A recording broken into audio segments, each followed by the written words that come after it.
area probably that's been there for centuries and centuries and centuries. But then, if you keep talking about all this thing, what happens? Everyone sees themselves in that scenario. Well, my ancestors, my great-grandfather, my mother came from Senegal. So really, when somebody's talking about immigration, they are referring to me too. Because everyone knows their history. Everyone knows their ancestry in this place. So my advice here to the UDP, this is the UDP office. This is the UDP. This is the UDP. My advice to you is, when we talk about this, let us be mindful, let us be aware, let us not use a threatening language that will feel other people feel alienated. That is the only thing I am saying. I am not advocating for anybody that is a non-Gambian to be voting in our election. I will never advocate for that. But I am just advocating for somebody to be sensitive about this language, the language they use when they talk about it, so that this people don't feel like they are, if you talk about immigration or foreigners voting in our election, you are referring to them. So I just don't want them to feel that.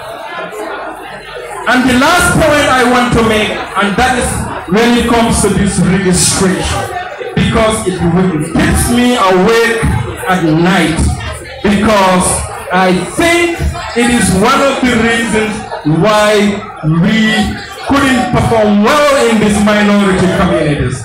The law is very clear, and we must always apply the law. My problem is the attestation, and I told Honorable Elijah Dabo a few years ago when we met with him, I have problem with this attestation. They need to be abandoned because they are not fair for us. People are using it to get papers, to get things that they don't deserve. That thing needs to be stopped. It is not fair. It is against the law. So we must find a way of stopping this attestation by the IEC. But when somebody comes with a birth certificate, with a passport, with a national ID card, no one has the right to stop them from registering to vote, because that is the law. So I thank you all.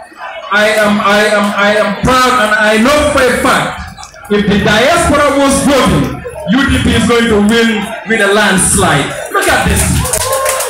Mr. Dabo, we must have the diaspora to vote in this next election. We just have no choice, because Gambians have been disenfranchised. So we must make sure that they vote in the next election. Thank you.